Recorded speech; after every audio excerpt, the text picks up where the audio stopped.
വാൽഡമോസ് എന്ന സുന്ദരമായ പുരാതന സ്പാനിഷ് സംസ്കാരമുള്ള ഗ്രാമത്തിൽ നിന്നും നമ്മുടെ അടുത്ത യാത്ര തരാമുണ്ടാന പർവ്വതനിരകളിലുള്ള മറ്റൊരു സുന്ദരമായ ഗ്രാമത്തിലേക്കാണ്.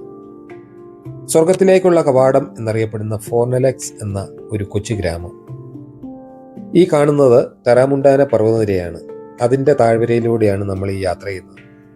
കേരളത്തിൽ സഹ്യപർവ്വതത്തിന് എത്രമാത്രം പ്രാധാന്യമുണ്ടോ അത്ര തന്നെ പ്രാധാന്യമാണ് മയോർക്കയിൽ തരാമുണ്ടാന പർവ്വതനിരകൾക്കുമുള്ളത്.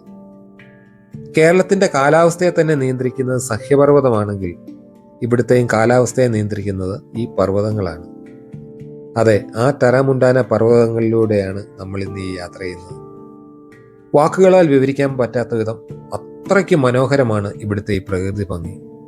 ഏകദേശം 90 കിലോമീറ്റർ നീളത്തിൽ വ്യാപിച്ചു കിടക്കുന്ന മയോർക്കയുടെ ബാക്ക് ബോൺ അഥവാ നട്ടെല്ല് എന്നറിയപ്പെടുന്ന സറാ ഡെ തരാമുണ്ടാന 2011 യുനെസ്കോയുടെ വേൾഡ് ഹെറിറ്റേജ് സൈറ്റുകളിൽ ഇടം പിടിച്ചതാണ്. ഇതിൻ്റെ ഇടയിലായി 2 പ്രധാനപ്പെട്ട തടാകങ്ങളും ഉൾപ്പെടുന്നു. പാശ്ചാത്യ സംസ്കാരവും ഇസ്ലാമിക് സംസ്കാരവും ഇടകലർന്നതാണ് ഇവിടുത്തെ പ്രധാന സംസ്കാരം. ഏറ്റവും അടുത്ത പട്ടണം സോയർ വാലിയാണ്. ഇവിടെ നിന്നും പല ചെറിയ നടപ്പാതകളും ഇങ്ങോട്ടേക്കായിട്ടുണ്ട്. കാസ്ലിയൻ സ്പാനിഷ് ആണ് ലോക്കൽ ലാംഗ്വേജ്. ഇവിടുത്തെ ആകെ മൊത്തം ജനസംഖ്യ 700-ൽ താഴെ മാത്രമാണ്.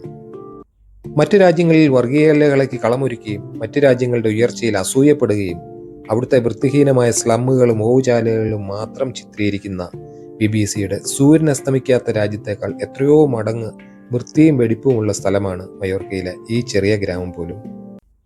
ഏകദേശം 1000 വർഷങ്ങൾക്ക് മുമ്പാണ് ഫോർണലെക്സിന്റെ ചരിത്രം തുടങ്ങുന്നത് തന്നെ. അന്ന് അറബ് വംശീയരുടെ കൃഷിയിടങ്ങളും അതോടിയേർന്നുള്ള വീടുകളും നിറഞ്ഞതായിരുന്നു ഈ പ്രദേശം. ഇവിടുത്തെ കാൽസോൺ എന്ന റെസ്റ്റോറൻറ്റിലെ പിസ്സ വളരെ ഫേമസ് ആണ്. നമ്മളിപ്പോൾ എത്തിയിരിക്കുന്ന ഫോർണലെക്സ് എന്ന് പറയുന്ന സ്ഥലമാണ്. ഫോർണലെക്സ് ഇത് കണ്ടില്ലേ, ഇതാണ് മയോർക്കയുടെ ഫുൾ മാപ്പ്. ഈ മയോർക്കയിൽ നമ്മൾ ഇവിടെയായിട്ടാണ് ഇപ്പോൾ നിൽക്കുന്നത്. ഇതാണ് ഫോർണലെക്സ്. നമ്മുടെ ഹോട്ടൽ ഇവിടെയായിരുന്നു. നമ്മളിപ്പോൾ ഇവിടുന്ന് കുറേ സ്ഥലങ്ങൾ കവർ ചെയ്ത് ഫോർണലെക്സിൽ വന്നു. ഇനി അത് കഴിഞ്ഞിട്ട് നമ്മൾ ഇന്നത്തെ ദിവസം ലാസ്റ്റ് പോകുന്നത് ഇവിടെ ഒരു വ്യൂ പോയിന്റ് ഉണ്ട്. ഇതാണ് ഫോർണലെക്സ്. ഇതിൻ്റെ ഇവിടെ റൂട്ടും ഇവിടുത്തെ ഈ കംപ്ലീറ്റ് ഫോർണലെക്സിലെ അട്രാക്ഷൻസിൻ്റെ എല്ലാമായിട്ട് അവർ ഫുള്ള് മാപ്പ് ഇവിടെ കൊടുത്തിട്ടുണ്ട്. അതനുസരിച്ച് നമുക്ക് അതിൻ്റെ അകത്തോടി കറങ്ങാം. ഫോർണലെക്സിലെ സ്പെഷ്യൽ പിസ്സ കഴിക്കാനായിട്ടാണ് ഇങ്ങോട്ടേക്ക് ധൃതി പിടിച്ചു ഇപ്പോൾ ഓടി വന്നത്. ഇപ്പോൾ സമയം ഇവിടെ 3 മണി കഴിഞ്ഞ് 15 മിനിറ്റായി.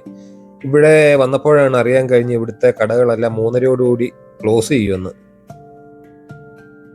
ഫോർണലെക്സിൽ എത്തുന്നവർ തീർച്ചയായും പോകേണ്ട മറ്റൊരു സ്ഥലമാണ് ഇവിടുത്തെ അടുത്തായിട്ടുള്ള ഒരു സോയർ വാലി എന്ന് പറയുന്ന സ്ഥലം. ഇവിടുത്തെ ടൗൺ ആണ്. അപ്പോൾ അവിടെ ഈ ടൗണിലൂടെയും ഓറഞ്ച് തോട്ടങ്ങൾക്കിടയിലൂടെ ഒരു ട്രാം ജേർണി ഉണ്ട്. അത് ശരിക്കും ഒരു വേറിട്ട അനുഭവം തന്നെയായിരിക്കും നിങ്ങൾക്ക്.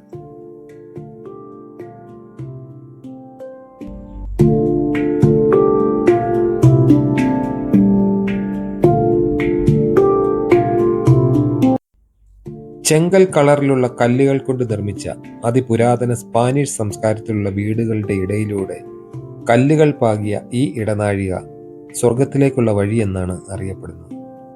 അതിന് വഴിവെക്കുന്ന 1639 പണി കഴിപ്പിച്ച ഗോത്തിക് ചർച്ചും ഇതിനടുത്ത് തന്നെയാണ്. ഇടനാഴിയിലൂടെ മുകളിലേക്കെത്തുമ്പോൾ ഓറഞ്ച്, നാരങ്ങ എന്നിവയുടെ വിശാലമായ തോട്ടങ്ങൾ കാണാനായി സാധിക്കും. എങ്ങും എവിടെയും ഒരു പ്രത്യേകതര സുഗന്ധം നമുക്കിവിടെ ഫീൽ ചെയ്യും. ശരിക്കും സ്വർഗത്തിലെത്തിയ പ്രതീതി. തരാമുണ്ടാന പർവ്വതനിരകളുടെ താഴ്വരയിൽ സ്ഥിതി ചെയ്യുന്ന ഫോർണലെക്സ് സ്പെയിനിലെ പ്രത്യസ്റ്റ് വില്ലേജ് ആയാണ് അറിയപ്പെടുന്നത്. ഇവിടുത്തെ ഇടുങ്ങിയ ഈ വഴികളിലൂടെ നടക്കുമ്പോഴാണ് അറബിക് വെസ്റ്റേൺ കൾച്ചറിൽ നിർമ്മിച്ച പൂർണ്ണമായും കല്ലുകളാൽ തീർത്ത ചുവന്ന ടൈലിൽ മേൽക്കൂരയോടുകൂടിയ ഇവിടുത്തെ വീടുകളുടെയും മറ്റ് ബിൽഡിങ്ങുകളുടെയും ശില്പ മനോഹാരിത നമുക്ക് മനസ്സിലാകുന്നത്.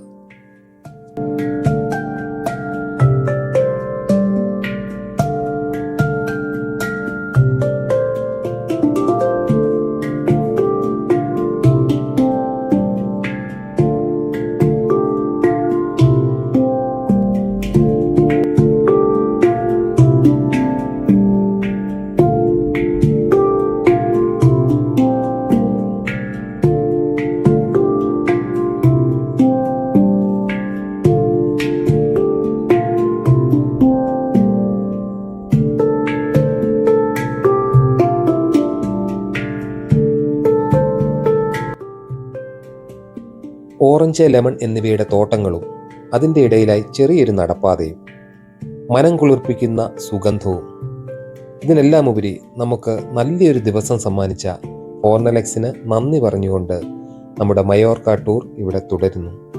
വീണ്ടും കാണും വരെ നന്ദി, നമസ്കാരം.